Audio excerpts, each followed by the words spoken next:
I was 26 when I opened my first restaurant in downtown Riverdale.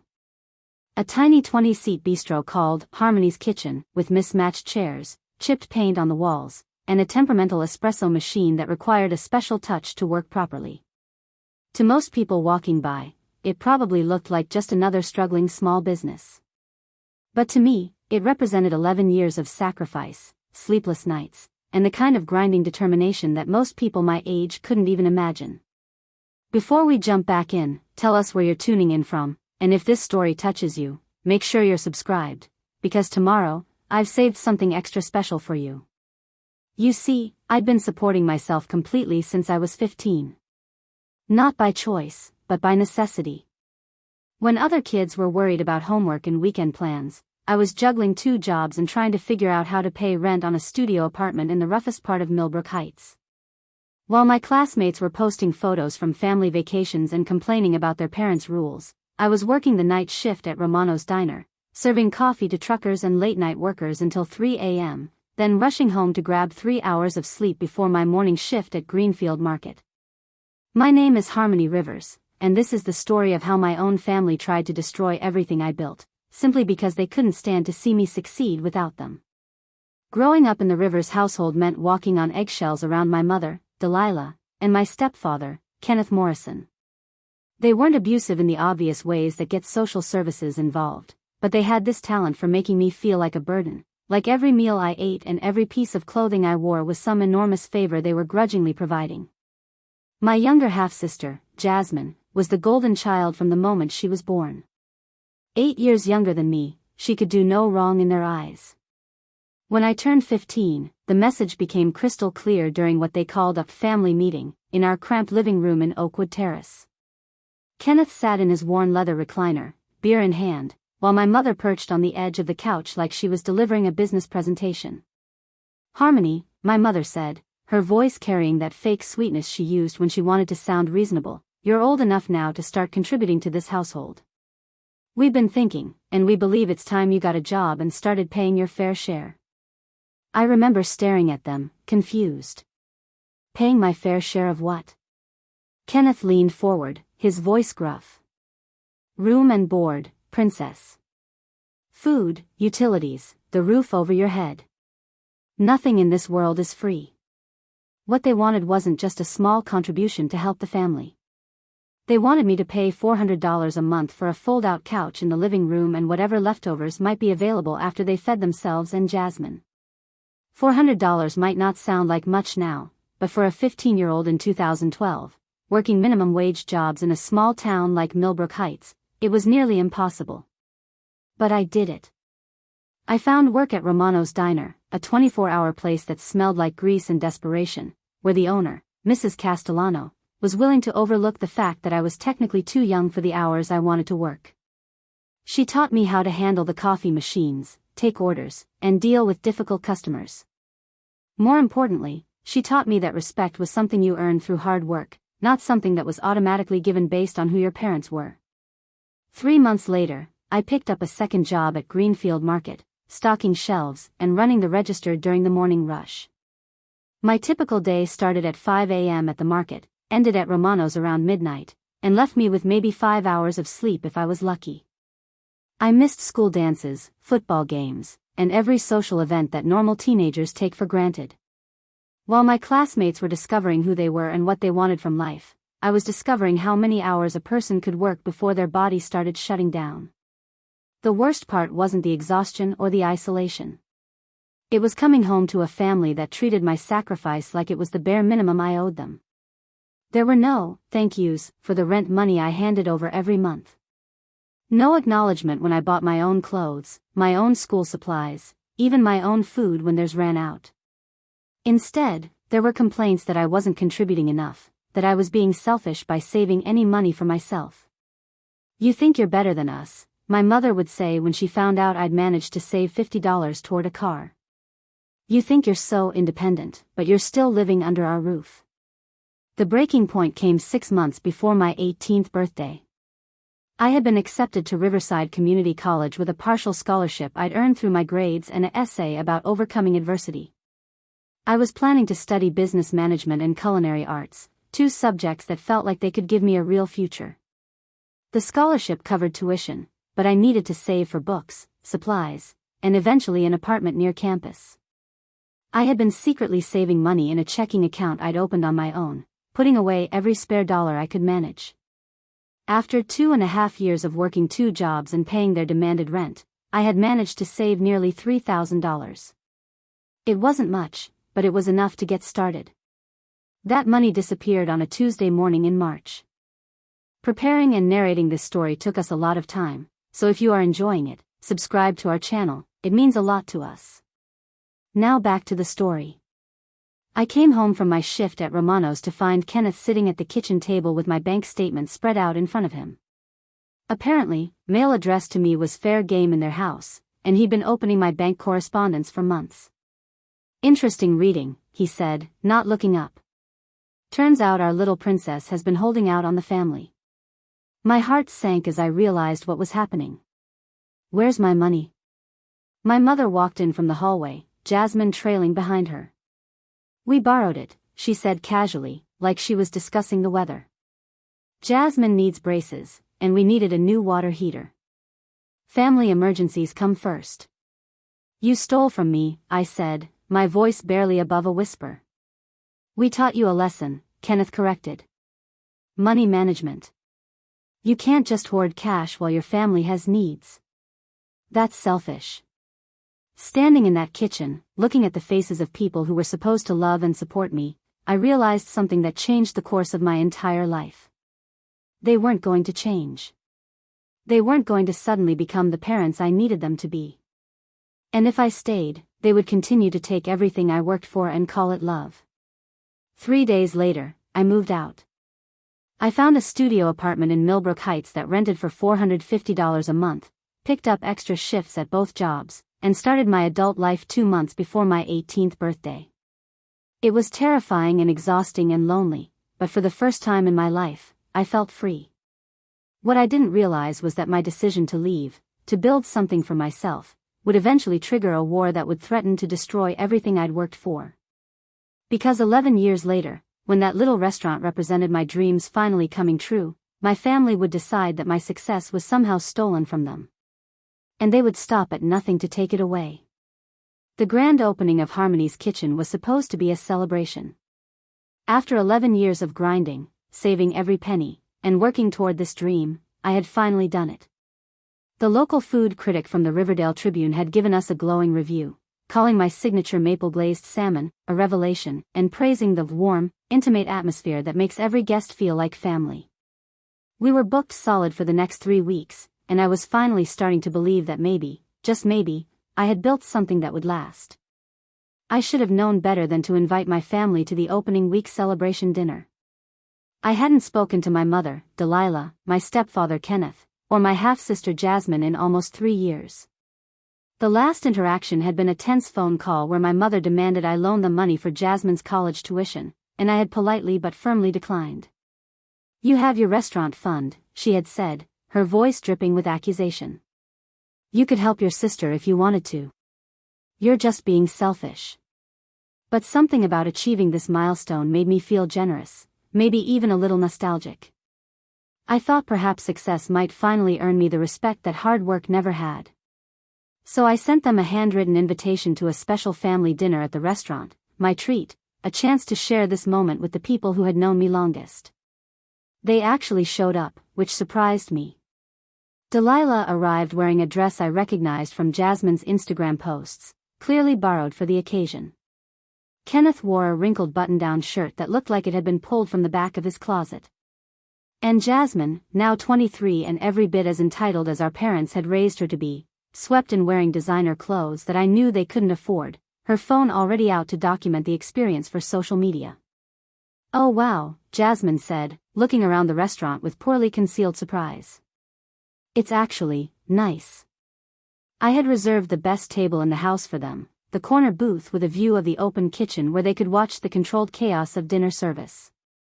I was proud of my team, proud of the menu we had crafted, proud of every detail from the locally sourced ingredients to the carefully curated playlist that set the perfect ambience. For the first hour, everything seemed to go well.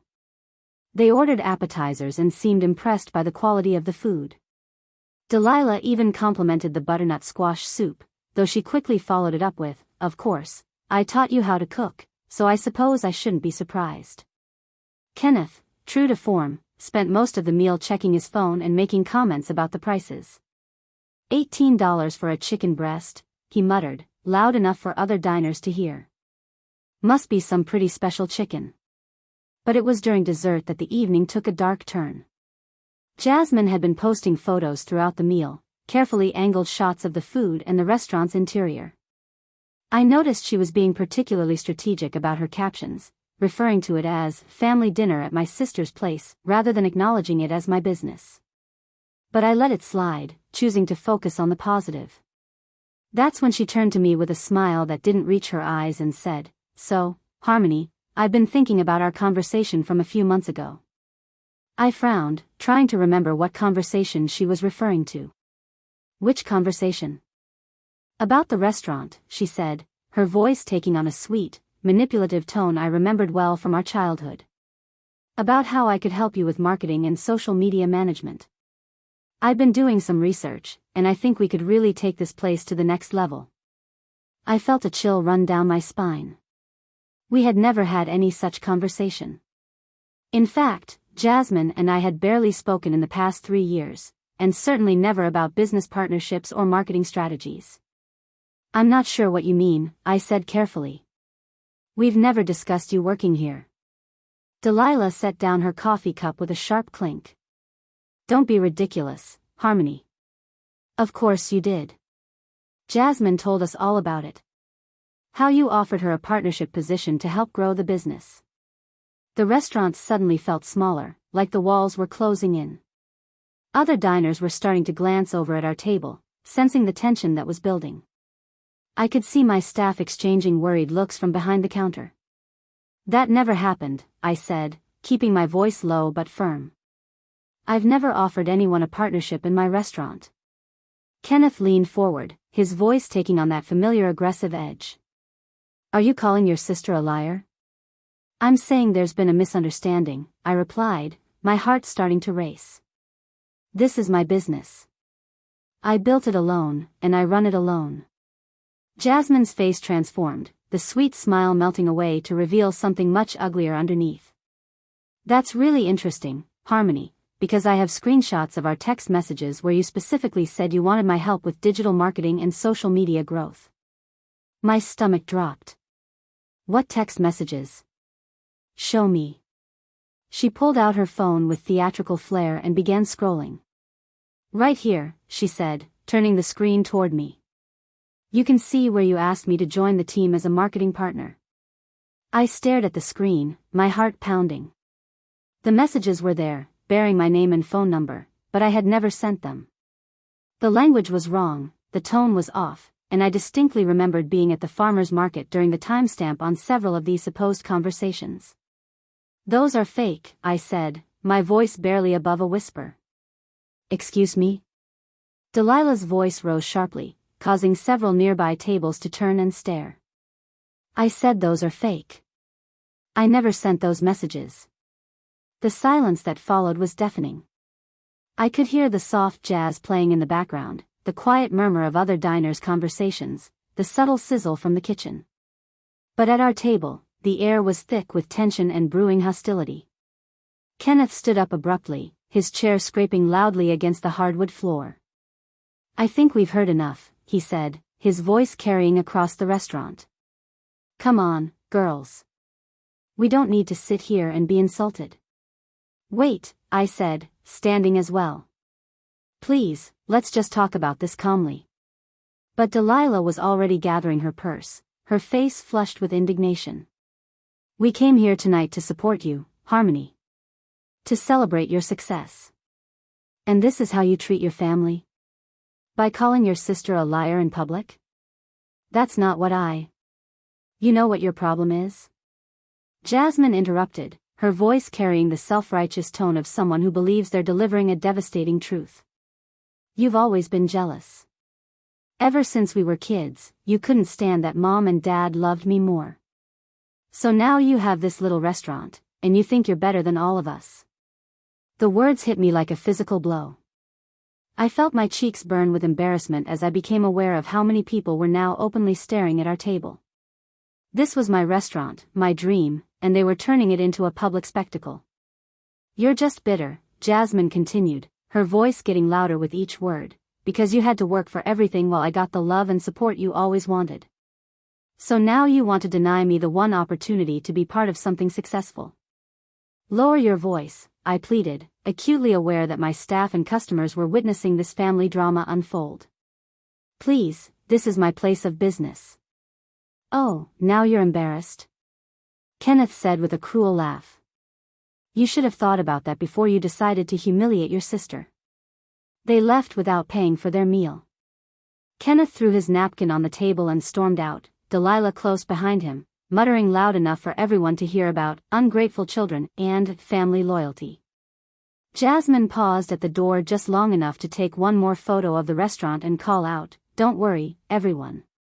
The food is great, but the owner has some serious family issues to work out." I stood there in the middle of my restaurant, my face burning with shame, watching my dream celebration turn into a public humiliation. My server, Rebecca, appeared at my elbow with a concerned expression. "Are you okay?" she asked quietly. I nodded, not trusting my voice, and walked quickly to the back office where I could close the door and try to process what had just happened. My hands were shaking as I sat down at my desk, staring at the framed photo of the restaurant's opening day that I had placed there just a week earlier. That night, lying in my small apartment above the restaurant, I couldn't shake the feeling that this was just the beginning. The look in Jasmine's eyes when I had called her messages fake wasn't just anger or disappointment. It was something darker, more calculated. I pulled out my phone and scrolled through my actual text message history with Jasmine. Our last exchange had been over a year ago, a brief and polite happy birthday message. There were no conversations about partnerships, no discussions about marketing strategies, no offers of employment. Which meant either Jasmine had somehow fabricated those messages, or she genuinely believed in a conversation that had never happened. Neither possibility was comforting. As I finally drifted off to sleep, I had no idea that what I had witnessed that night wasn't just a family argument gone wrong. It was the opening move in a calculated campaign to take everything I had built. And they were just getting started. The morning after the dinner disaster, I woke up hoping that maybe the whole thing had been blown out of proportion in my mind. Maybe they had just been disappointed and would cool off after a good night's sleep. Maybe we could have a rational conversation about what had actually happened and clear up the misunderstanding about those fake text messages. I was wrong. I discovered just how wrong when I checked my phone and found 17 missed calls from various family members, 12 voicemails, and a notification that I had been tagged in multiple social media posts. My stomach dropped as I opened Instagram to find that Jasmine had posted a lengthy story about our evening, but her version of events bore no resemblance to what had actually happened. According to her carefully crafted narrative, I had invited the family to dinner specifically to discuss bringing her on as a business partner. She had screenshots of the fake text messages, presented as evidence of our agreement. But more damaging than that, she had painted me as someone who had used the family dinner as an opportunity to publicly humiliate her and go back on my word. "Last night was supposed to be a celebration," her post read, but instead I got a harsh reminder that success changes people. My sister invited our family to her restaurant to discuss a partnership we'd been planning for months, but when we arrived, she completely denied ever having the conversation and called me a liar in front of strangers. I'm heartbroken that the sister I looked up to would treat family this way. The post had already been shared dozens of times by people I didn't even know, along with comments expressing sympathy for Jasmine and criticism of my character. Worse, several local food bloggers and restaurant reviewers who followed her had seen the post and were beginning to comment on it. My phone rang. It was my cousin Miranda, who lived across the state in Clearwater Bay. "Harmony, what the hell is going on?" she said without preamble. "Jasmine is saying you screwed her over on some business deal?" "Miranda, there was no business deal," I said, my voice still rough from sleep. "I never offered her a partnership in anything. Those text messages she's showing people are fake." There was a pause. "Fake?" "Harmony, I saw the screenshots. They look pretty real to me." This was the problem I was beginning to realize I faced. Jasmine's fabricated messages were convincing, and my word alone wasn't going to be enough to counter them, especially when she had the sympathy vote as the wronged younger sister. Think about it, Miranda, I said, trying to keep the desperation out of my voice. When have I ever mentioned bringing Jasmine into the restaurant business? When have I ever even talked to her about the restaurant, period? Another pause. I don't know, Harmony. Family is complicated. Maybe you said something she misunderstood. That conversation set the tone for the next several days. One by one, family members called, texted, or showed up at the restaurant to confront me about my treatment of Jasmine. Each conversation followed the same pattern. They would present Jasmine's version of events as fact, I would try to explain what had actually happened, and they would suggest that maybe I was misremembering or that there had been a miscommunication. My Aunt Rosalind, Delilah's younger sister, arrived at the restaurant during the lunch rush on Wednesday. She marched up to the host's stand and announced loudly enough for the entire dining room to hear that she needed to speak with me about this family situation. I had to step away from the kitchen, leaving my sous chef Trevor to handle the orders, and meet with her in the small office behind the bar. Rosalind had always been the family mediator, the one who tried to smooth over conflicts and keep everyone talking. But this time, she wasn't here to mediate. I'm disappointed in you, Harmony, she said, settling into the chair across from my desk with the air of someone delivering a verdict. Jasmine is devastated. She's been crying for 3 days. Aunt Rosalind, I need you to listen to me, I said, leaning forward. I never offered Jasmine a partnership. I never even discussed the possibility with her. Those text messages she's showing everyone are fabricated. Rosalind pulled out her phone and showed me the screenshots that Jasmine had apparently sent to everyone in the family. These look pretty real to me, honey. And they're from your phone number. Phone numbers can be spoofed. Text messages can be faked. There are apps for that kind of thing. She gave me a look that was equal parts pity and frustration. Harmony, why would Jasmine go through all that trouble to fake messages? What would be the point? It was a fair question, and one I didn't have a good answer for. What was the point? What did Jasmine hope to gain from this elaborate deception? The restaurant was barely 3 weeks old. It wasn't like we were some massively profitable enterprise worth fighting over. That question would be answered sooner than I expected. The next day, I received an email from someone named Bradford Cole, who identified himself as Jasmine's attorney. The subject line read, regarding partnership dispute, Harmony's Kitchen. I read the email 3 times before its contents fully sank in. Mr. Cole was writing to inform me that his client, Jasmine Morrison, had a legitimate claim to a partnership stake in my restaurant based on our verbal agreement and the extensive planning work she had already done for the business's marketing strategy. He was requesting copies of all financial records, business licenses, and partnership documentation, and suggested that we resolve this matter through mediation rather than litigation. At the bottom of the email was a phone number and an address in downtown Riverdale. I immediately Googled Bradford Cole and discovered that he was a real attorney, specializing in business disputes and contract law. This wasn't some random threat from an angry family member. Jasmine had actually hired a lawyer. I called my own attorney, Patricia Walsh, who had helped me with the restaurant's incorporation and licensing.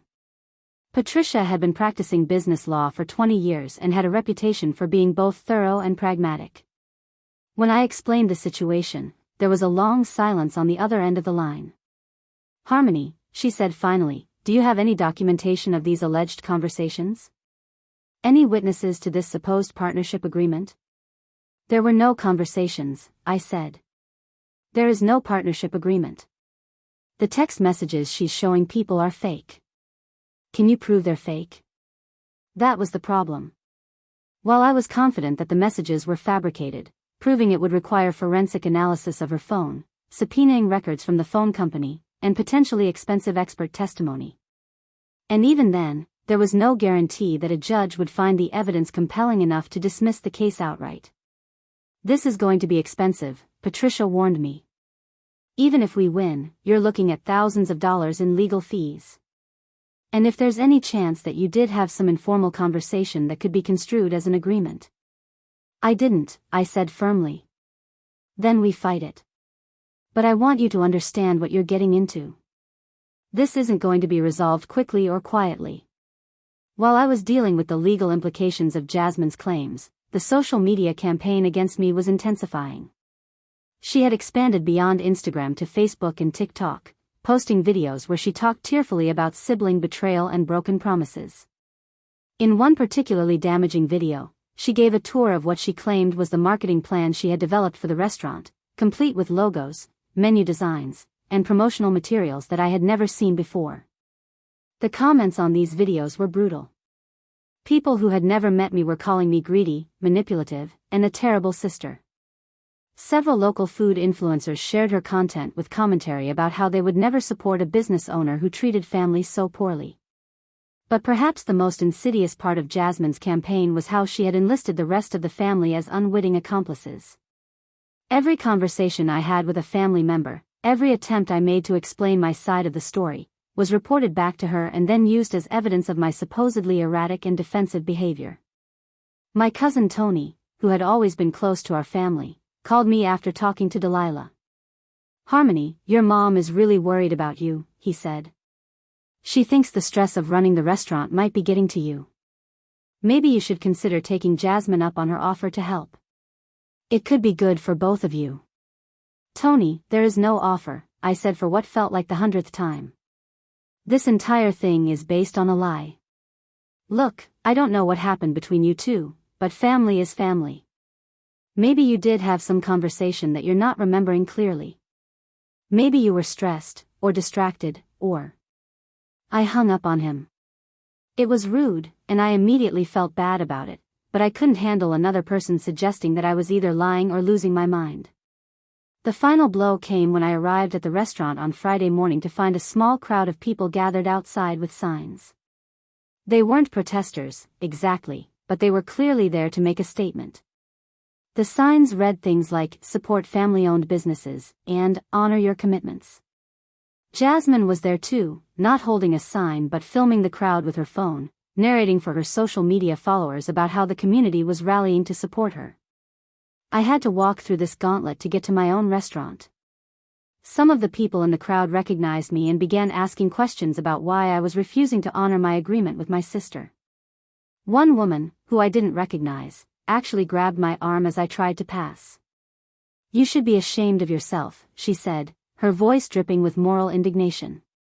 "Taking advantage of your own family like this." I pulled free and hurried inside, my hands shaking as I locked the door behind me. Rebecca was already there, setting up for the lunch service, and she looked at me with concern. "Ms. Rivers, are you okay? What's going on out there?" I looked out the window at the crowd, at Jasmine holding court in front of my restaurant, at the customers who were walking by and staring at the spectacle. In 3 weeks, my dream had turned into a nightmare, and I had no idea how to make it stop. "I don't know," I said quietly. "I honestly don't know." That night, as I sat in my apartment above the restaurant, I realized that this was no longer just about a fake partnership claim or family drama. Jasmine had turned this into a public relations war, and she was winning. She had sympathy, she had social media savvy, and she had a family network that was ready to believe her version of events over mine. If I was going to survive this, I needed to stop playing defense and start fighting back.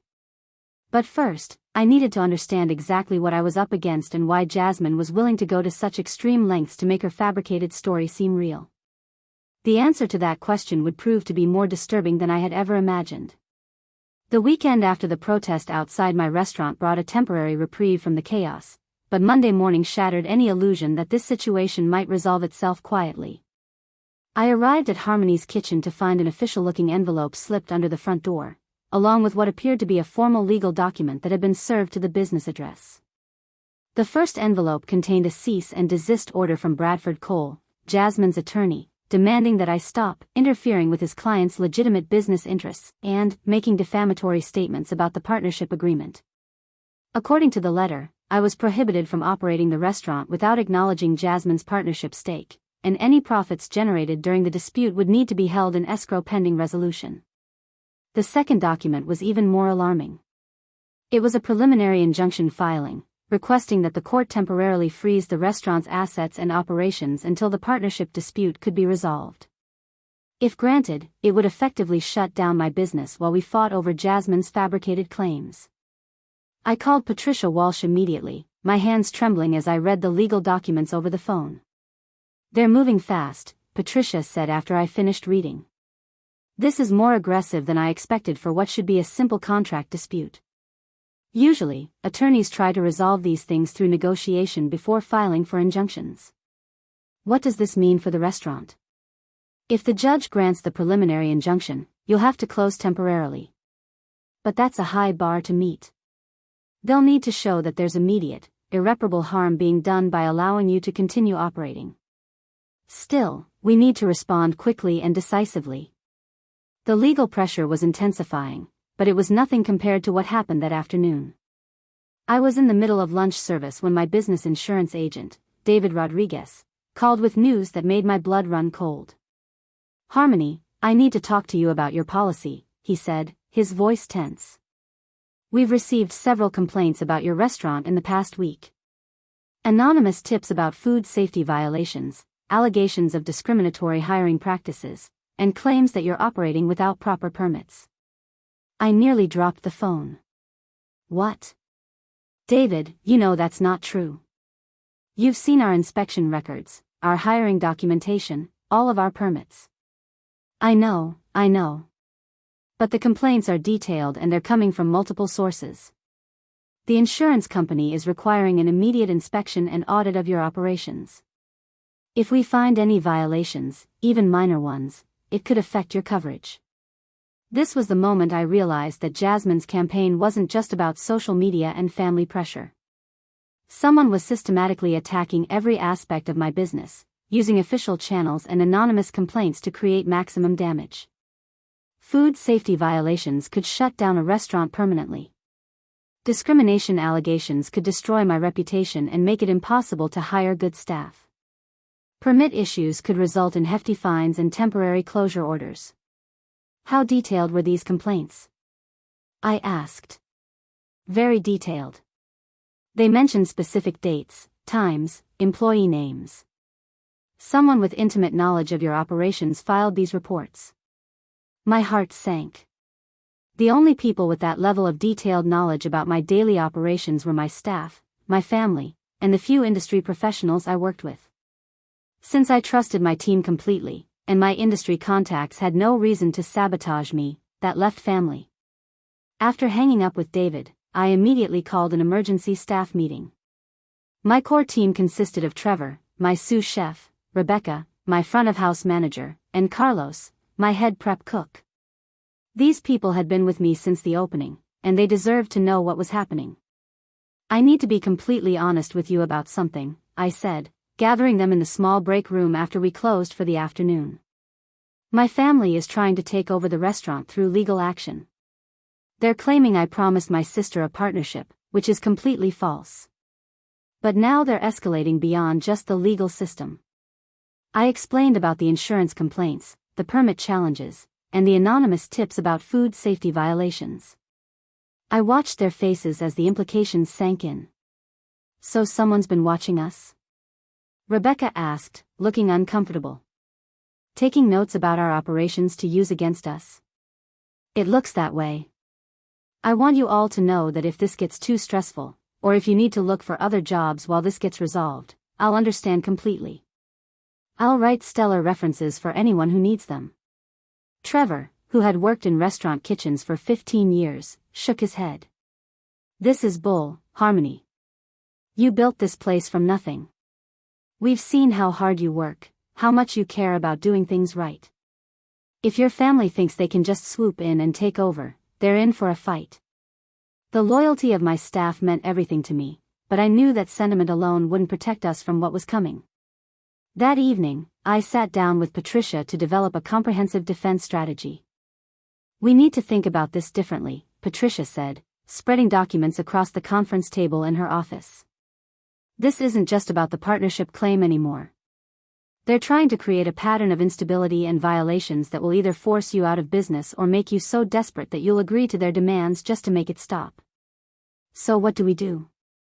We document everything. Every complaint, every inspection, every interaction with officials.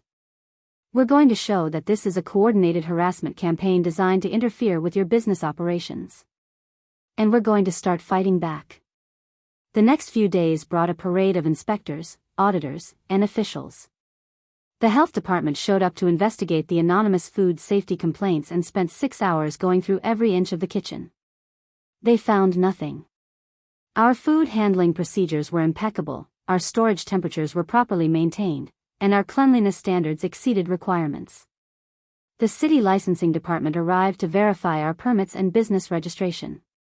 Again, everything was in perfect order.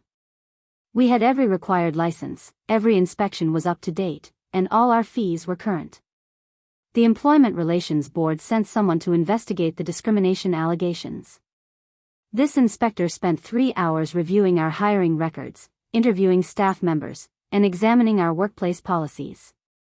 She found no evidence of discriminatory practices and noted that our staff was more diverse than most restaurants of our size. Each inspection resulted in official reports that cleared us of any wrongdoing, but the process was exhausting and disruptive. Customers were uncomfortable eating in a restaurant that was constantly being inspected by officials.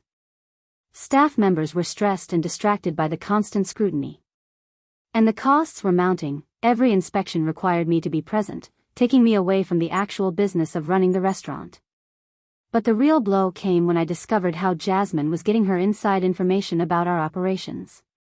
On Thursday evening, I was reviewing the staff schedule when I noticed something odd. Carlos, my head prep cook, had been taking a lot of smoke breaks lately, always stepping out into the alley behind the restaurant where the dumpsters were located. Carlos had worked for me since the opening and had never been a heavy smoker, so the sudden increase seemed unusual. I decided to check the security camera footage from the back alley, thinking maybe he was dealing with some personal stress that was causing him to smoke more. What I found was much worse. The footage showed Carlos having regular conversations with someone just outside the camera's view. Based on the timing and body language, these weren't casual encounters. Carlos was clearly meeting with someone on a regular basis, and he was taking notes during some of these conversations. I confronted Carlos the next morning before the lunch service. "We need to talk," I said, gesturing for him to join me in the office. "I've been reviewing the security footage, and I need you to explain who you've been meeting with in the alley." Carlos's face went pale. He sat down heavily in the chair across from my desk and stared at his hands for a long moment. "They offered me money," he said finally. "Your sister and your mom. They said they just wanted to know how the restaurant was really doing, whether you were treating employees fairly, stuff like that." My heart sank. "How much money?" $500. "And they said if they ended up with a stake in the restaurant, I'd get a promotion and a raise." I felt like I'd been punched in the stomach. Carlos had been with me from the beginning. I'd trusted him with keys to the restaurant, access to our suppliers, knowledge of our recipes and procedures. And he'd been selling information about our operations to my family for $500. "Carlos, do you understand what you've done? Those anonymous complaints to the insurance company, the health department, the licensing board, those came from information you provided to them." He looked up at me with genuine remorse in his eyes. "I didn't know they were going to use it like that. They said they just wanted to understand the business better. They made it sound like they were trying to help. Help by getting us shut down. I'm sorry, Harmony. I really am. I can't afford to lose this job, and they made it sound like maybe working with them would be better for everyone." I had to fire Carlos on the spot. There was no choice. I couldn't have someone on my staff who was feeding information to people actively trying to destroy my business. But losing my head prep cook in the middle of this crisis was devastating. Carlos knew our systems, our recipes, our suppliers. Training a replacement would take weeks, and we were already operating under intense scrutiny. That afternoon, I called Patricia with an update on the Carlos situation and the results of all the inspections. "This is actually good news," she said, which surprised me. "We now have proof that they're using inside information to file false complaints." Carlos's testimony about being paid for information, combined with the fact that every single complaint has been proven baseless, establishes a clear pattern of harassment. But we're still facing the preliminary injunction hearing next week. Yes, but now we have a much stronger defense. We can show the judge that this isn't a legitimate partnership dispute, it's an organized campaign to interfere with your business operations through false complaints and planted informants. As I hung up the phone, I realized that we had reached a turning point. For weeks, I had been reacting to each new crisis as it arose, always on the defensive, always trying to prove my innocence. But now I had evidence of what my family was really doing. I had documentation of their methods, proof of their coordination, and testimony from Carlos about the payments they'd made. For the first time since this nightmare began, I felt like I had the tools to fight back effectively. But I also knew that if they were willing to bribe my employees and file false complaints with government agencies, there was no telling how far they might be willing to go. The preliminary injunction hearing was scheduled for the following Tuesday. If we could win that, it would send a strong signal that the court wasn't going to tolerate their harassment tactics. But if we lost, it could mean the temporary closure of my restaurant and potentially the end of everything I'd worked for. The stakes had never been higher, and I knew that the next few days would determine whether I'd be able to keep my dream alive or watch it disappear under the weight of my family's relentless assault. The weekend before the preliminary injunction hearing, I thought the worst was behind us. We had survived the inspections, documented the harassment campaign, and gathered solid evidence for our defense. I was cautiously optimistic that we could weather this storm and get back to the business of running a restaurant. I should have known that my family wasn't finished. Saturday morning started normally enough. I arrived at the restaurant early to prep for what I hoped would be a busy weekend service. We had finally started to recover some of our customer base after the initial wave of negative publicity, and I was determined to show that Harmony's Kitchen could thrive despite the chaos surrounding it. That's when I discovered that someone had tampered with our delivery truck. Trevor had been the first to arrive that morning, and he found me in the parking lot staring at the vehicle in disbelief. All 4 tires had been slashed, but not in an obvious way. The cuts were small and precise, designed to cause slow leaks rather than immediate flats. Someone wanted to ensure that our food deliveries would be delayed and that we'd struggle to get fresh ingredients for the weekend service. "This is insane," Trevor said, shaking his head as he examined the damage. "Who does something like this?" I called the police to file a report, but I already knew they wouldn't be able to do much. There were no witnesses, no security cameras in the parking lot, and no clear evidence pointing to any specific individual. The officer who responded was polite but realistic about the chances of finding whoever was responsible. "Probably just kids," he said, jotting down notes on his report. "We've had some issues with vandalism in this part of town lately." But I knew this wasn't random vandalism. The timing was too convenient, the method too calculated. Someone wanted to disrupt our operations just days before the court hearing, creating additional stress and making it harder for us to maintain our professional appearance. I spent the morning arranging for emergency tire replacement and calling our suppliers to reschedule deliveries. By the time we opened for lunch service, I was already exhausted and we were running behind on our prep work. It was exactly the kind of chaos that my family could point to as evidence that I was unable to manage the restaurant effectively.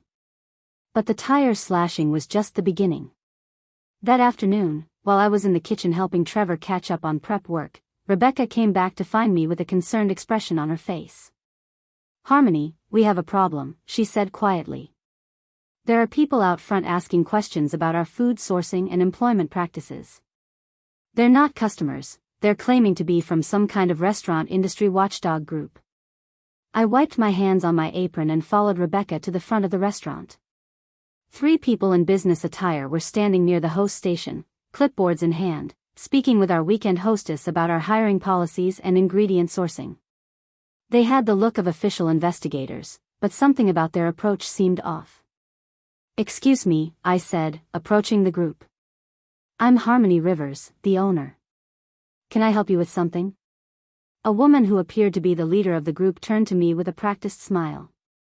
"Ms. Rivers, we're conducting a survey of local restaurants for the Riverdale Hospitality Standards Association. We're looking at employment practices, food sourcing, and customer satisfaction metrics." I had never heard of the Riverdale Hospitality Standards Association, and in a town the size of Riverdale, I would have known about any legitimate industry organization. I'm sorry, but I'm not familiar with your association. Do you have any credentials or documentation? The woman's smile faltered slightly. Of course. We're a relatively new organization focused on improving standards across the local restaurant industry. She handed me a business card that looked professionally printed but felt flimsy, like it had been made quickly at a copy shop. The address listed was a P.O. box, and when I asked for a website or phone number where I could verify their legitimacy, she gave me vague answers about their materials being updated. I'd be happy to participate in any legitimate industry survey, I said firmly, but I'll need to verify your organization's credentials first. Perhaps you could come back another time after I've had a chance to do that? The three investigators exchanged glances, clearly uncomfortable with my request for verification. After a few more minutes of awkward conversation, they left without conducting their survey. But not before the leader made a point of taking photos of our dining room and asking our hostess for her full name and contact information. I immediately called Patricia Walsh to report the incident. Fake investigators, she said with a sigh. That's a new one. They're probably trying to gather information they can use to file more complaints, or maybe they're looking for employees they can try to turn like they did with Carlos. How is this legal? How can they keep harassing us like this? Technically, walking into a restaurant and asking questions isn't illegal, even if they're misrepresenting themselves. But it's definitely harassment, and it's going to help our case when we get in front of the judge. The harassment escalated throughout the week. On Monday, we received a call from our liability insurance company informing us that they had received a claim from a customer who alleged food poisoning from our restaurant. The customer provided detailed information about their meal, the date of their visit, and their subsequent illness. The problem was that the meal they described wasn't on our menu. The date they claimed to have visited was a day we were closed for staff training, and our reservation system showed no record of anyone by that name ever dining with us. Another false claim, David Rodriguez confirmed when I called him. But we still have to investigate it fully.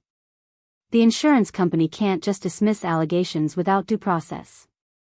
Tuesday brought news that someone had filed a complaint with the Better Business Bureau claiming that we had refused to honor a gift certificate and had been rude to customers. Again, the details didn't match our records, but the BBB was required to investigate and give us an opportunity to respond. Wednesday saw the arrival of a building inspector who claimed to have received an anonymous tip about structural issues with our kitchen ventilation system. The inspector spent 4 hours examining our ductwork, electrical systems, and gas lines, ultimately finding no violations but disrupting our entire lunch service in the process. Each incident was relatively minor on its own, but together they created a constant state of crisis that was wearing down my staff and making it nearly impossible to focus on actually running the restaurant. Worse, some of these incidents were generating public records that my family could potentially use as evidence of instability or mismanagement. The most disturbing incident came on Thursday evening, just 5 days before the preliminary injunction hearing. I was closing up the restaurant alone, having sent the rest of the staff home after what had been another stressful day of dealing with investigators and false complaints. I was in the kitchen finishing the final cleaning when I heard the front door chime, indicating that someone had entered the restaurant. "We're closed," I called out, assuming someone hadn't seen our hours posted on the door. There was no response, but I could hear footsteps moving around the dining room. I grabbed a kitchen knife, not because I felt immediately threatened, but because strange situations in empty restaurants at night called for precaution. When I came out to the front of the restaurant, I found Jasmine standing by the host station, casually examining our reservation book. "Hello, sister," she said without looking up. "Nice place you've got here. Really impressive for someone who started with nothing." "Jasmine, what are you doing here?" "We're closed." She finally looked up at me, and I was struck by how different she seemed. Gone was the dramatic, emotional persona she presented on social media. This version of Jasmine was calm, calculating, almost predatory. "I thought it was time we had a real conversation," she said, setting down the reservation book. "Away from the lawyers and the family drama. Just you and me, talking about what's really going on here." "There's nothing to talk about. You made false claims about a partnership that doesn't exist, and now you're harassing my business with fake complaints and intimidation tactics." Jasmine smiled, but it didn't reach her eyes. "See, that's where you're wrong, Harmony. This isn't about some imaginary partnership. This is about fairness. This is about you finally paying back what you owe this family." "I don't owe this family anything. I've been supporting myself since I was 15. While living rent-free in our house.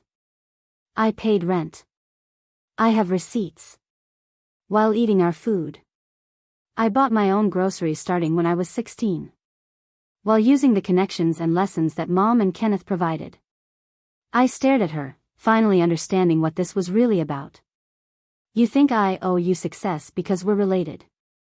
I think you owe me opportunity because you had advantages I didn't get." "What advantages?" "I worked 2 jobs through high school while you got to focus on your studies. I moved out at 15 while you lived at home until you were 22. I've never taken a penny from Mom and Kenneth that I didn't earn." Jasmine's mask slipped for a moment, revealing the anger underneath. "You got to be the responsible one. You got to be the one who overcame adversity. You got to be the success story." What did I get? I got to be the spoiled younger sister who never had to work for anything. Now I was beginning to see the real motivation behind this entire campaign. Jasmine wasn't trying to steal my restaurant because she needed money or because she genuinely believed she deserved a partnership. She was trying to tear down my success because it highlighted her own lack of achievement. "So you decided to destroy what I built instead of building something for yourself?" "I decided to level the playing field," she said, her voice hardening. "You want to be the self-made success story? Fine. But you don't get to do it at my expense, making me look like the family failure by comparison." "Jasmine, this is insane. My success doesn't diminish you. There's room for both of us to succeed." "Not in this family there isn't.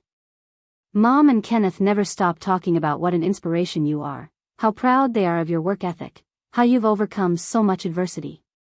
Do you have any idea what it's like to live in the shadow of someone who's supposedly so much better than you?" I felt a moment of genuine sympathy for my half-sister. Growing up in our family couldn't have been easy for her either, always being compared to the sister who had overcome adversity through hard work. But that sympathy evaporated when I remembered what she had put me through over the past month. "So your solution was to try to take my restaurant?" "My solution was to show everyone that you're not as perfect as they think you are. That you can be selfish, that you can break promises, that you're not the saint everyone believes you to be. By fabricating text messages and hiring a lawyer to file false claims?" Jasmine shrugged. "By any means necessary." Standing there in my empty restaurant, looking at the person who had been systematically trying to destroy everything I'd worked for, I realized that this situation was far more dangerous than I had initially understood. This wasn't just about money or business ownership. This was about someone who was willing to do whatever it took to tear down my life simply because my success made her feel inadequate. "You need to leave," I said quietly. "Now." "Don't worry," Jasmine said, moving toward the door. "I'll see you in court on Tuesday. I think you're going to be very surprised by what we have planned."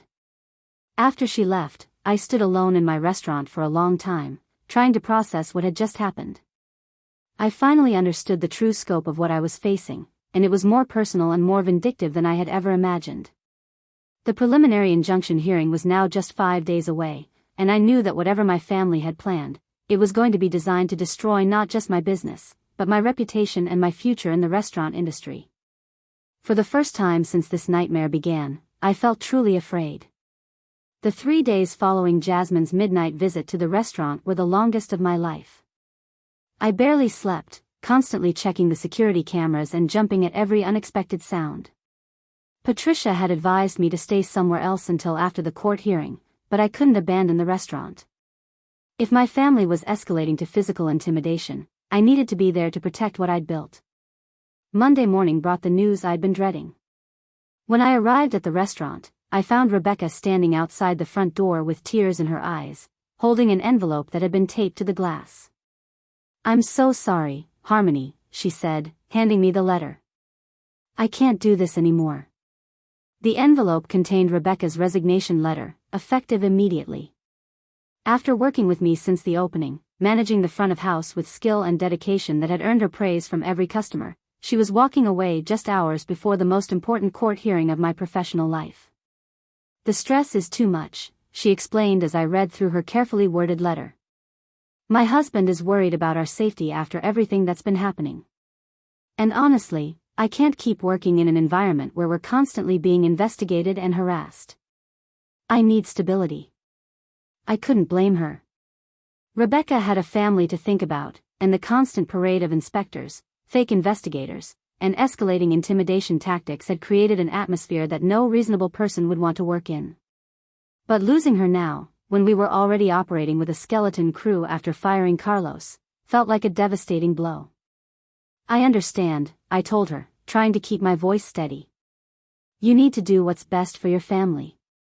After Rebecca left, I sat alone in the empty restaurant, staring at the dining room that had once been filled with the sound of satisfied customers and the energy of a successful small business.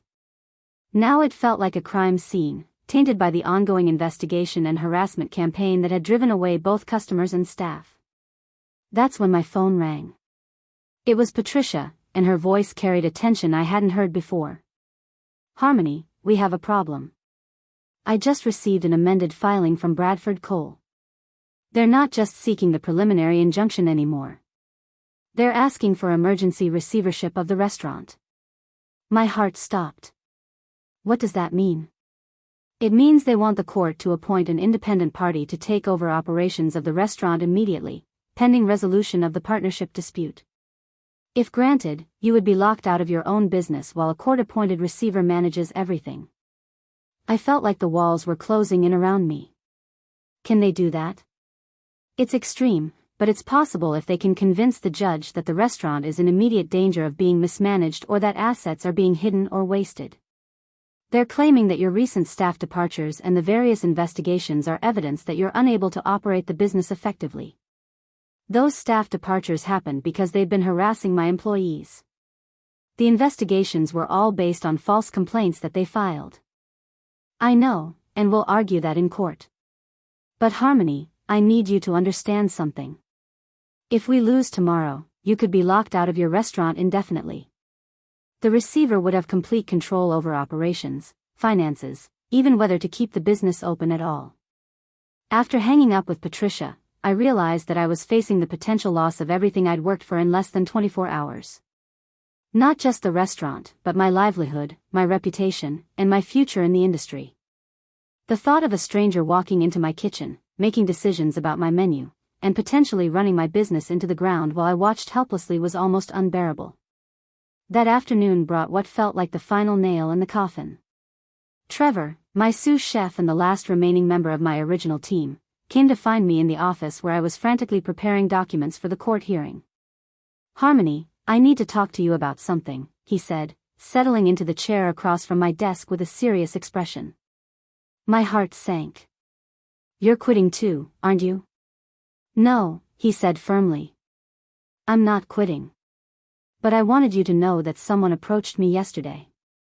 A woman claiming to be from a restaurant staffing agency, offering me a position as head chef at a new restaurant opening in Clearwater Bay.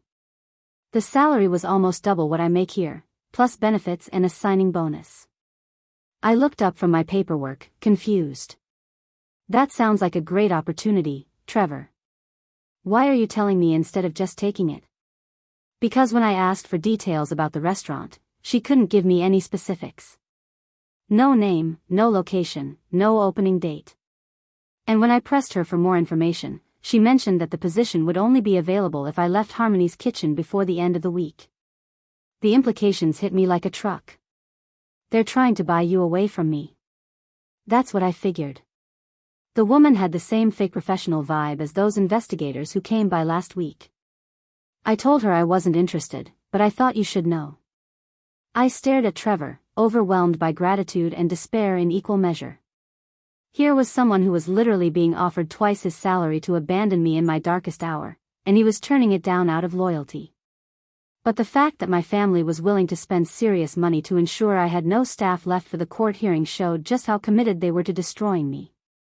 "Trevor, if this goes badly tomorrow, I might not be able to keep paying you. The court could shut us down completely. Then we'll deal with that if it happens. But I'm not walking away from you now. That evening, as I prepared for what might be my last night in the restaurant, I was surprised by a knock at the front door. Through the glass, I could see my cousin Miranda standing outside, holding what appeared to be a bottle of wine. I let her in, suspicious but curious about why she was here after weeks of supporting Jasmine's version of events.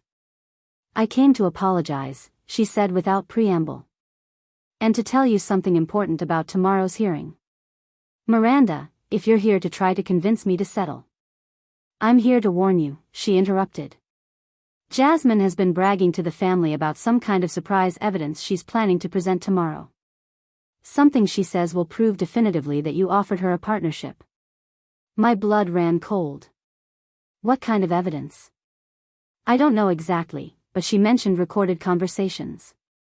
Phone calls where you supposedly discussed the partnership agreement in detail. I felt my knees go weak. That's impossible. I never had those conversations. Harmony, I believe you. That's why I'm here. I've been watching this whole situation unfold, and I started paying attention to the details instead of just accepting Jasmine's story.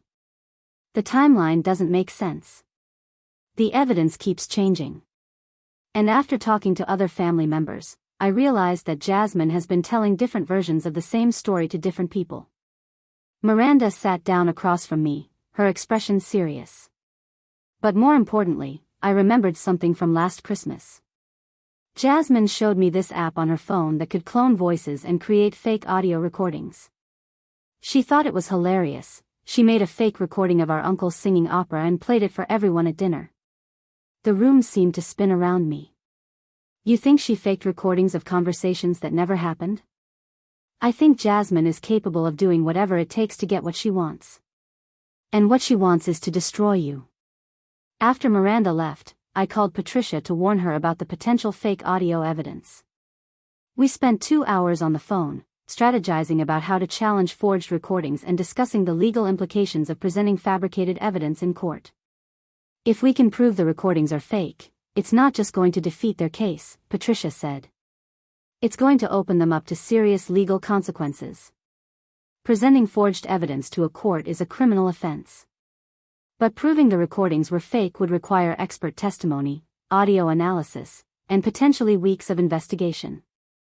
We had less than 12 hours before the hearing, and no way to prepare a comprehensive defense against evidence we hadn't yet seen. That night, I lay awake in my small apartment above the restaurant, staring at the ceiling and listening to the sounds of the city outside my window. Everything I had worked for since I was 15 years old was hanging by a thread. My family had systematically attacked every aspect of my business, driven away my staff, intimidated my customers, and now they were apparently prepared to present fake evidence to a court in order to steal my restaurant. I thought about that scared 15-year-old girl who had moved out of her family's house with nothing but determination and a willingness to work harder than anyone should have to work.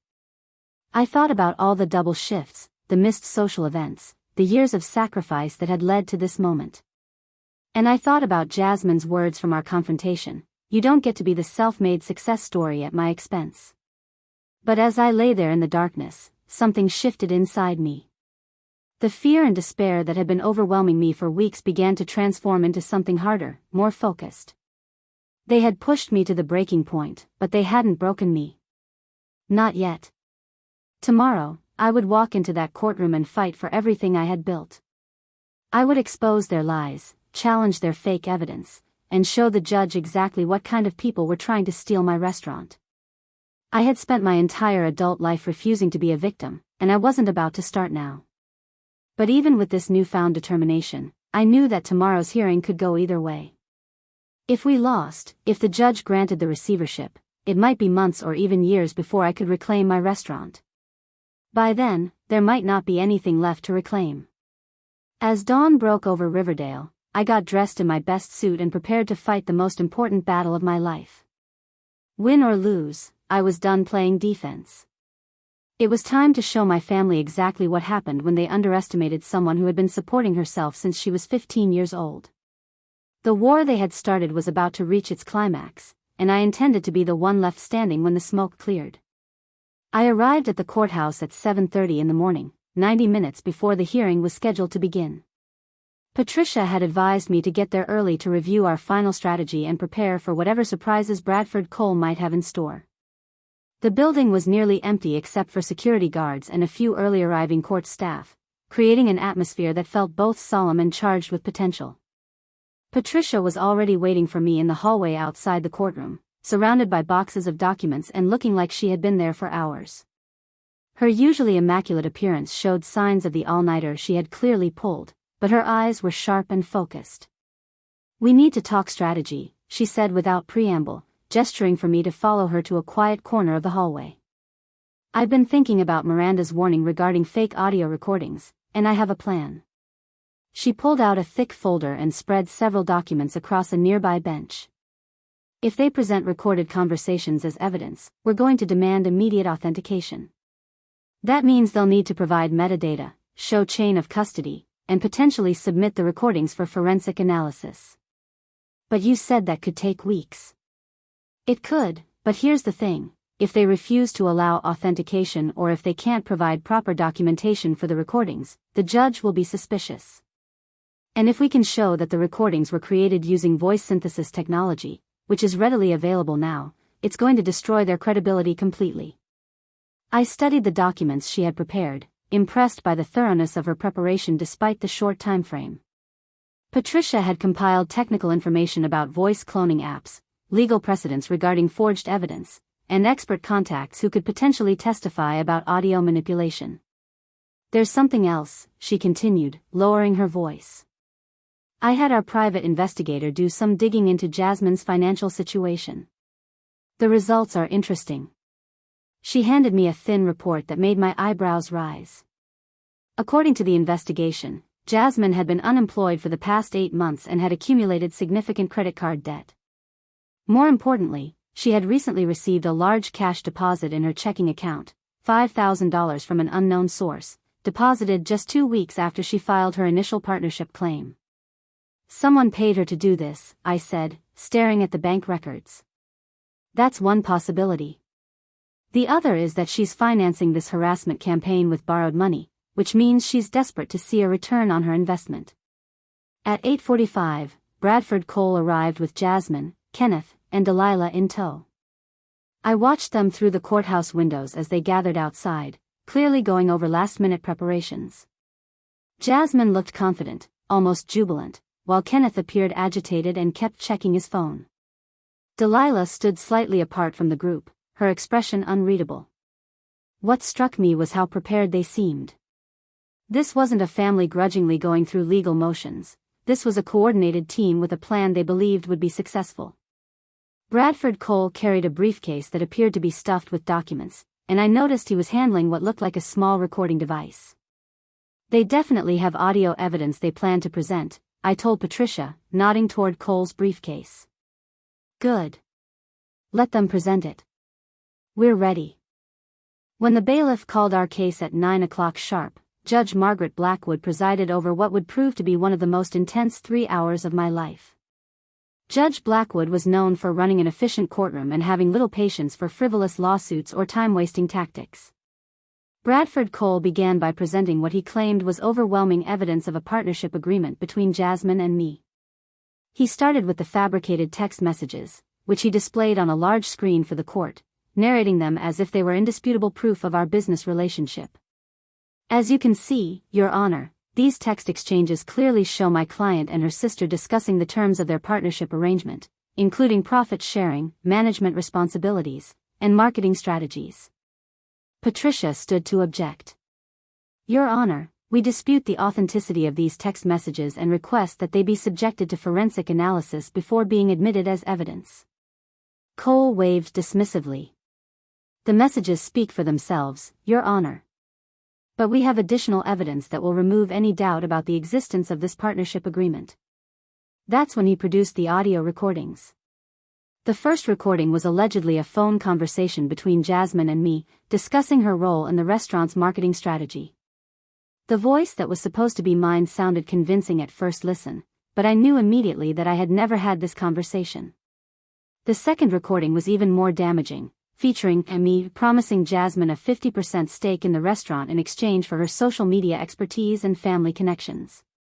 These recordings were made by my client during phone conversations with her sister over the past 6 months, Cole explained to the judge. They clearly establish the existence of a verbal partnership agreement and demonstrate my client's legitimate expectation of ownership in the restaurant. I felt a chill run down my spine as I listened to the fake version of my voice discussing business arrangements I had never agreed to. The technology was sophisticated enough that someone who didn't know me well might believe the recordings were authentic. But Patricia was ready. Your Honor, we strenuously object to the admission of these recordings without proper authentication. Modern voice synthesis technology makes it trivially easy to create convincing fake audio recordings of anyone's voice. We demand immediate forensic analysis by a qualified expert. Judge Blackwood looked intrigued. Counselor, are you alleging that these recordings have been fabricated? We are, Your Honor. Furthermore, we believe we can demonstrate that the plaintiff has both the means and the motivation to create false evidence. Patricia then presented Miranda's testimony about Jasmine's demonstrated familiarity with voice cloning apps, along with technical documentation showing how easily such recordings could be created using publicly available software.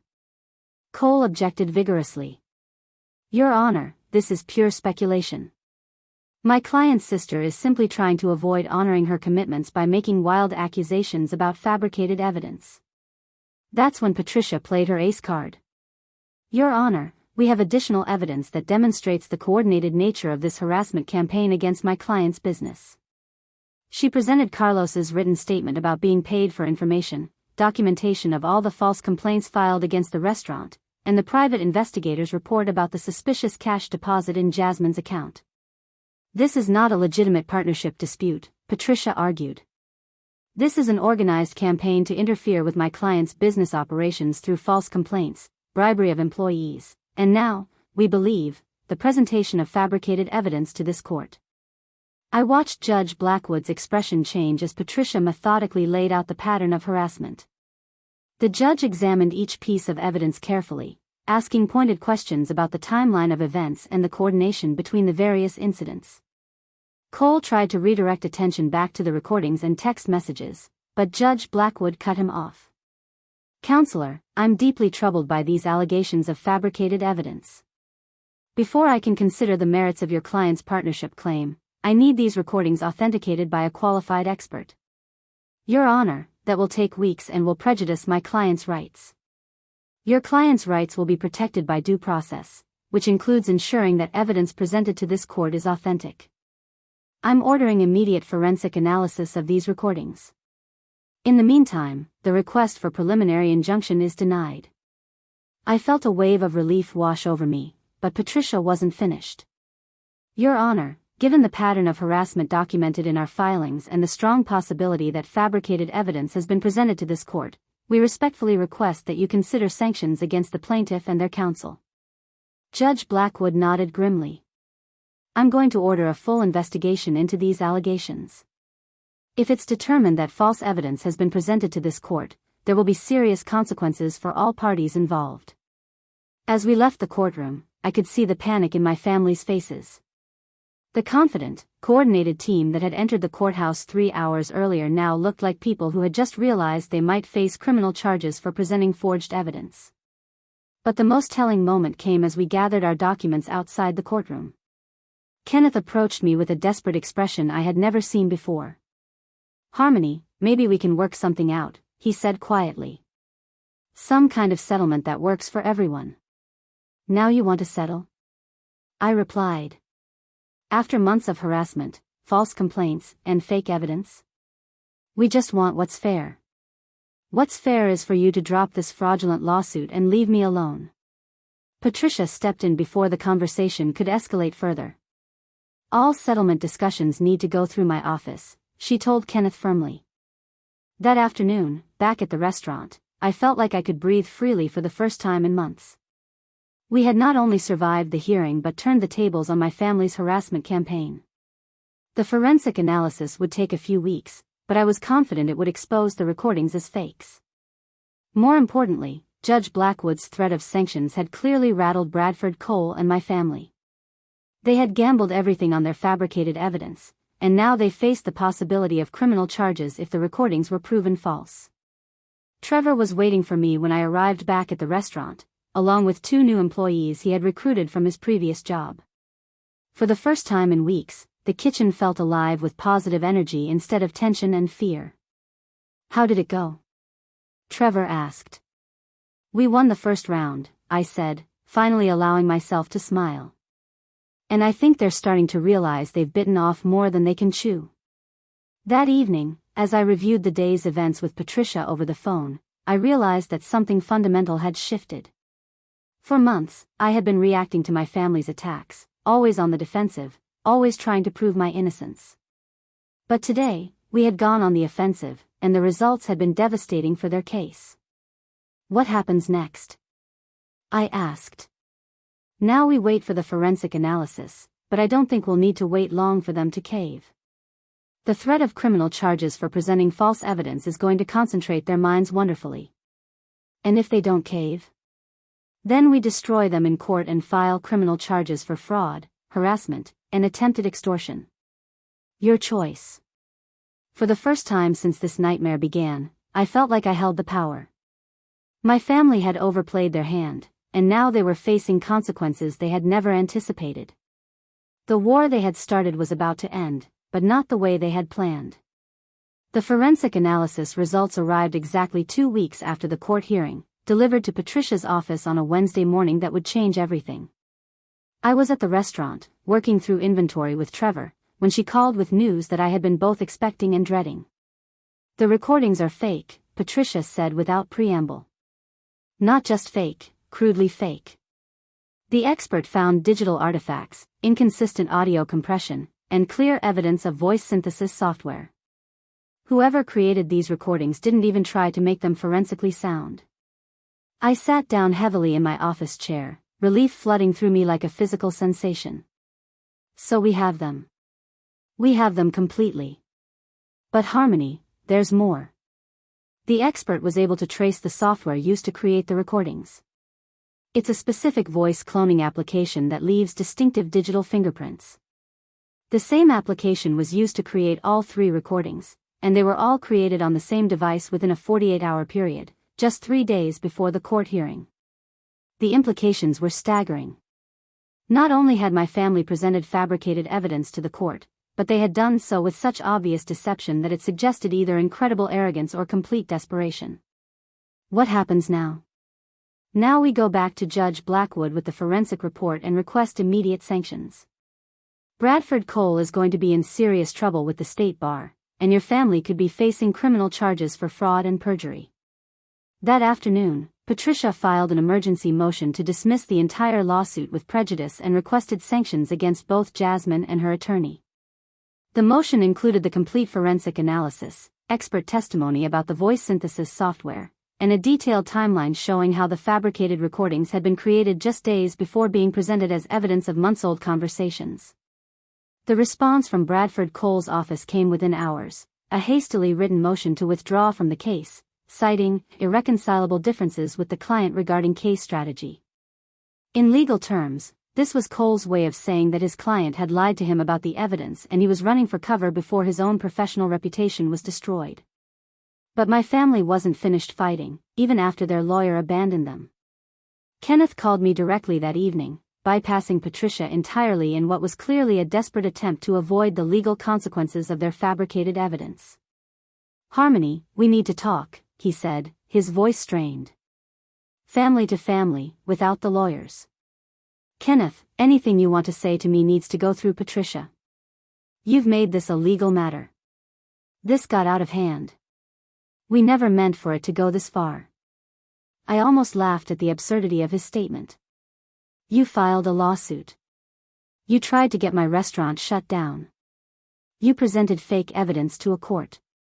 How exactly did you think this was going to go? Jasmine was just trying to protect herself. She thought you were going to cut the family out of your success completely. I was never obligated to include the family in my business. I built this restaurant with my own money, my own work, my own sacrifice. You have no claim to any of it. There was a long pause before Kenneth's tone shifted to something that sounded almost threatening.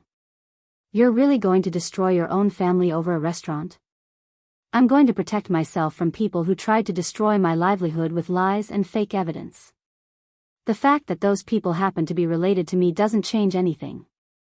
I hung up before he could respond, but the call had unsettled me.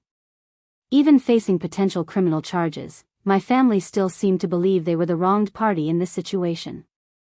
The next morning brought an unexpected visitor to the restaurant. Delilah arrived alone, without Kenneth or Jasmine, looking older and more tired than I had ever seen her. She waited quietly while I finished serving the breakfast customers, then approached the counter with an expression I couldn't quite read. "Can we talk?" she asked simply. I gestured to a corner booth, and we sat across from each other in the restaurant where this entire nightmare had started months earlier. For a long moment, neither of us spoke. "The lawyer says we could go to jail," Delilah said finally.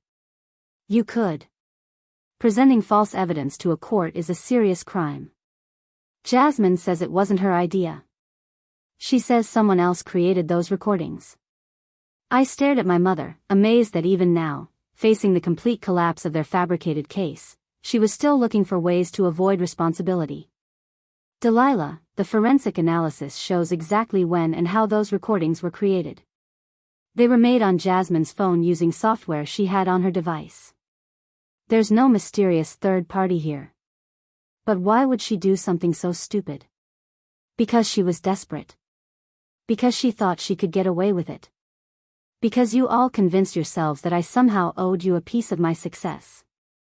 Delilah looked around the restaurant, taking in the details of what I had built, the carefully chosen decor, the bustling kitchen visible through the pass-through window, the satisfied customers enjoying their meals. "It really is beautiful," she said quietly. "I never understood how much work this must have taken. 11 years of work. Since I was 15. I know we weren't the parents you needed us to be when you were younger." It was the closest thing to an apology I had ever heard from her, but it was too little and far too late.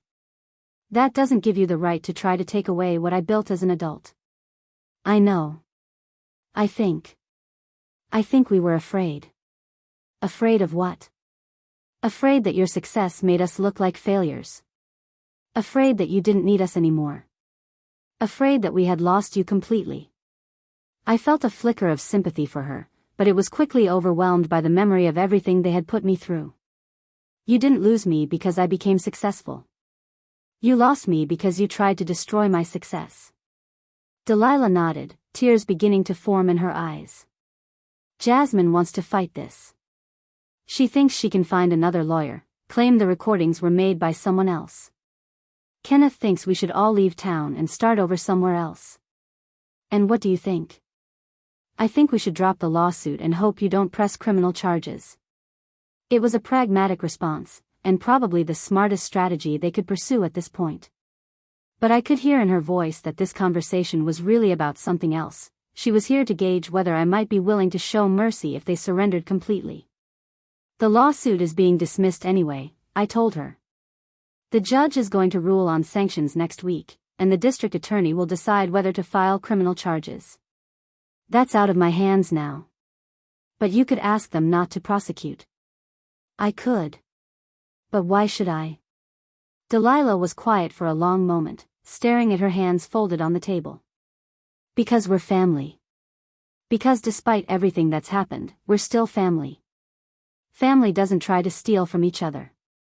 Family doesn't present fake evidence to courts. Family doesn't spend months trying to destroy someone's livelihood out of jealousy. You're right. I failed you. As a mother, as a person. I failed you when you were 15 and needed support, and I failed you again these past few months. I had waited my entire adult life to hear my mother acknowledge her failures as a parent, but now that the moment had arrived, it felt hollow. The damage had been done, and a belated admission of guilt couldn't undo months of harassment and betrayal. "I need you to leave now," I said quietly. "And I need you to tell Kenneth and Jasmine that if they contact me again, or if they come to my restaurant, or if they try to interfere with my business in any way, I will absolutely press for criminal charges." Delilah nodded and stood to leave, but paused at the table's edge. For what it's worth, I am proud of what you've accomplished. I should have said that years ago. After she left, I sat alone in the booth for several minutes, processing the conversation. The woman who had raised me, who had failed to protect me as a child and then tried to destroy me as an adult, had finally acknowledged her mistakes. But the acknowledgement felt empty, motivated by fear of consequences rather than genuine remorse. A week later, Judge Blackwood issued her ruling on sanctions. The lawsuit was dismissed with prejudice, meaning it could never be refiled. Jasmine was ordered to pay my legal fees, which totaled nearly $15,000. Bradford Cole received a formal reprimand from the state bar and was required to complete ethics training before he could represent clients in civil matters. Most importantly, Judge Blackwood referred the matter to the district attorney for potential criminal prosecution, citing clear evidence of deliberate fraud perpetrated against this court. The criminal charges were filed 3 weeks later. Jasmine was indicted on charges of fraud, perjury, and criminal harassment. Kenneth and Delilah were charged as co-conspirators, facing potential fines and jail time for their roles in the harassment campaign. But perhaps the most satisfying outcome was what happened to my restaurant. Without the constant stress of legal battles and harassment, Harmony's Kitchen began to thrive in ways I had never imagined. Word spread about the quality of our food and the story of how we had survived an attempted hostile takeover by family members using fake evidence. Local food bloggers who had initially been skeptical began writing glowing reviews. Customers came not just for the food, but to support a small business owner who had refused to be intimidated by frivolous lawsuits and fabricated claims. Within 2 months of the court victory, we were booked solid most nights and had a waiting list for weekend reservations. I hired 3 new staff members, expanded our catering services, and began planning a second location in Clearwater Bay. Trevor was promoted to head chef, and together we developed a new menu that showcased both our technical skills and creative vision. The kitchen that had once felt like a bunker under siege now hummed with the energy of a successful business run by people who were passionate about their craft. 6 months after the lawsuit was dismissed, I received a letter from Jasmine. She had been sentenced to 6 months of community service and 3 years of probation, while Kenneth and Delilah received fines and mandatory counseling for their roles in the harassment campaign. The letter was brief and formal, clearly written with the advice of her new attorney. She apologized for the misunderstanding and acknowledged that her claims had been based on miscommunication. Even in defeat, she couldn't bring herself to admit that she had deliberately fabricated evidence and orchestrated a months-long campaign to steal my business.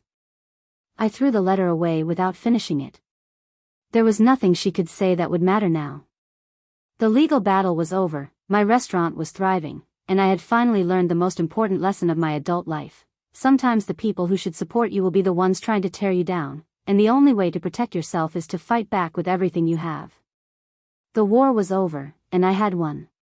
But more importantly, I had proven to myself that the strength and determination that had carried me through years of supporting myself since I was 15 was strong enough to survive even the most coordinated attack from people who were supposed to love me. Now it was time to focus on building something even better. 2 years after the lawsuit was dismissed, I stood in the kitchen of Harmony's Kitchen's second location in Clearwater Bay, watching my expanded team prepare for what would be our busiest night yet. The new restaurant was twice the size of the original, with a full bar, private dining rooms, and a pastry kitchen that allowed us to create desserts I had only dreamed about when I first opened in Riverdale. The success felt surreal sometimes. What had started as a small bistro with mismatched chairs and a temperamental espresso machine had evolved into a genuine culinary destination. Food critics from 3 states had written reviews praising our innovative menu and warm atmosphere. We had been featured in regional magazines and had a waiting list that stretched weeks into the future. But the most meaningful transformation wasn't measured in revenue or press coverage. It was the sense of peace that had settled over my life once I finally stopped expecting anything from people who had proven they couldn't be trusted. The criminal trials had concluded 8 months earlier with convictions for all 3 family members. Jasmine served her community service at a food bank, which struck me as ironic given that she had tried to steal from someone who had built their success around feeding people. Kenneth and Delilah paid their fines and completed court-mandated counseling, though I doubted the experience had fundamentally changed their perspective on personal responsibility. I had attended one day of Jasmine's trial, sitting in the back of the courtroom as prosecutors presented evidence of the voice cloning software found on her phone and the metadata proving when the fake recordings had been created. Watching her try to maintain her innocence even as the evidence mounted was both pathetic and infuriating. When she was sentenced, Jasmine finally broke down and admitted to creating the fake recordings, but even then she framed it as a desperate response to my refusal to share family success. Standing there in handcuffs, she still couldn't accept that my success belonged to me alone. I left the courthouse that day feeling not vindicated, but empty. These people who had raised me, who should have been proud of what I accomplished, had chosen to see my achievements as theft rather than earned success. There was no satisfaction in watching them face consequences for their crimes, only a deep sadness about what our family could have been if they had chosen differently. The months following the trial brought unexpected opportunities. A prominent restaurant group in the state capital approached me about opening a third location, offering financing and partnership terms that would have been unimaginable when I was fighting for survival. A culinary school invited me to teach a course on small business management for aspiring restaurateurs. A publisher contacted me about writing a cookbook that would combine recipes with my story of building a business from nothing. Each opportunity felt like validation not just of my professional skills, but of the choice I had made at 15 to support myself rather than depend on people who saw my needs as burdens. The scared teenager who had moved out with a backpack and 2 jobs had somehow grown into someone that others looked to for guidance and inspiration. Trevor had become not just my head chef but a true partner in developing the restaurant's vision. Together, we created seasonal menus that showcased locally sourced ingredients and innovative techniques while maintaining the approachable warmth that had made the original location successful. He brought creativity and technical skill that elevated my ideas beyond what I could have achieved alone. You know what's funny? Trevor said one evening as we worked side by side developing a new dessert recipe. When all that drama was happening with your family, I thought about leaving a dozen times. Not because I didn't believe in you, but because the stress was overwhelming. What changed your mind? Watching how you handled it. You could have given up, could have settled just to make it stop. But you fought for what you built, even when it seemed impossible. That kind of determination is rare. The staff we had assembled at both locations reflected the values I had learned through years of hard work and self-reliance. We hired people who understood that success came through dedication and teamwork, not through trying to claim credit for others' achievements. Several of our employees were working their way through college, and I made sure they had flexible schedules and opportunities to learn skills that would serve them beyond restaurant work. One of our servers, a 19-year-old named Ashley who reminded me of myself at that age, approached me one evening after a particularly busy shift. "Ms. Rivers, can I ask you something personal?" I nodded, curious about what was on her mind. "My family keeps pressuring me to quit school and help with their family business. They say I owe them for raising me, and that my education is selfish when they need help. But watching you run this place, seeing how you built something from nothing, I don't think I should give up my dreams just because they expect me to." Her question hit me with unexpected emotional force. Here was a young woman facing the same choice I had confronted at 15, whether to sacrifice her own future to meet family expectations, or to pursue her own path despite the guilt and pressure. "Ashley, let me tell you something I wish someone had told me when I was your age. You don't owe anyone your dreams. Family can be supportive and loving, but they can also be wrong about what's best for you. The people who truly care about your well-being will want you to succeed, even if that success doesn't directly benefit them. But what if they cut me off completely? Then you'll know where you really stood with them. And you'll also know that you're strong enough to build something on your own." Ashley finished her degree the following year and was accepted to law school with a full scholarship. The day she received her acceptance letter, she cried in my office, not from sadness, but from relief that she had trusted herself despite her family's pressure. Watching her celebrate that achievement reminded me why my own struggle had been worthwhile. Success wasn't just about personal accomplishment, it was about proving that determination and hard work could overcome circumstances that seemed impossible. The 3rd anniversary of the original restaurant's opening arrived with little fanfare. I had planned a small celebration for the staff, but as I stood in the kitchen that had once felt like a battlefield, I found myself reflecting on how completely my life had changed. The scared, angry young woman who had been served with a frivolous lawsuit was gone, replaced by someone who understood that the opinions of people who didn't support her dreams were irrelevant to her success. I had learned to build relationships based on mutual respect rather than family obligation, and to measure my worth by my own achievements rather than others' approval. My phone rang, interrupting my thoughts. It was Patricia Walsh, who had become not just my attorney but a trusted advisor and friend. "I have interesting news," she said.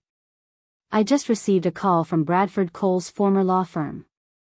Apparently, they want to discuss a potential defamation case against your family on behalf of other clients who were harmed by Cole's misconduct." "What does that mean?" "It means your family's lawsuit wasn't their only attempt at fraud. The fake evidence scandal destroyed Cole's career, but it also exposed a pattern of unethical behavior that harmed other clients. They're facing additional civil suits." The news should have felt like vindication, but instead it made me sad. My family's decision to fabricate evidence hadn't just hurt me, it had contributed to damaging other innocent people who trusted a lawyer they thought was acting ethically. Do they want me to testify? Possibly. But Harmony, you don't owe anyone your participation in this. You've already paid enough of a price for their choices. That evening, I walked through both restaurant locations, observing the controlled chaos of successful dinner services. The original location in Riverdale hummed with the energy of returning customers and first-time visitors discovering what we had built. The Clearwater Bay location showcased everything I had learned about creating not just good food, but memorable experiences. I thought about the young woman who had opened that first restaurant with such hope and determination, only to face months of harassment and legal battles that threatened to destroy everything she had worked for. That woman had survived by learning to fight for what she built, but more importantly, she had learned when to stop fighting and start building something new. Standing in my kitchen, surrounded by people who had chosen to be part of this success story rather than trying to tear it down, I realized that my family had given me an unexpected gift. Their betrayal had forced me to stop seeking their approval and start building relationships with people who actually supported my dreams.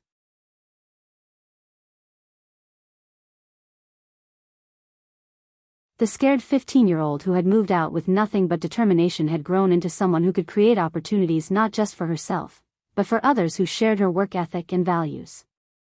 The restaurants provided jobs for dozens of people, created gathering places for the community, and proved that success built on honest work could withstand even the most coordinated attacks. My phone buzzed with a text message from an unknown number. For a moment, my heart rate spiked as I wondered if someone from my family was trying to contact me again. But when I opened the message, it was from a young woman who had read about my story in a magazine article. "Thank you for sharing your story," the message read.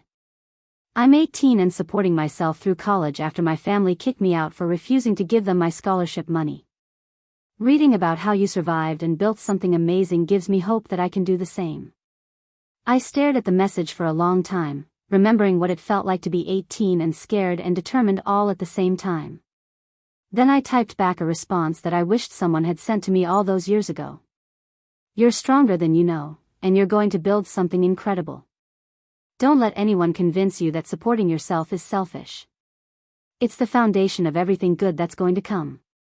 As I locked up the restaurant that night and headed home to the apartment I had bought above the original location, I felt a deep sense of gratitude for the journey that had brought me here. Not gratitude for the pain and betrayal, but for the strength I had discovered in surviving it. The little girl who had been told she owed her family for the basic care they were supposed to provide had grown into a woman who understood that the only person she truly owed was herself. And she had paid that debt in full by refusing to give up, even when giving up would have been easier. Walking up the stairs to my apartment, I smiled at the irony. My family had tried to steal my restaurant because they believed my success somehow belonged to them. Instead, they had given me something more valuable than any business, the knowledge that I was strong enough to survive anything, and the freedom that came from no longer needing their approval to know my own worth.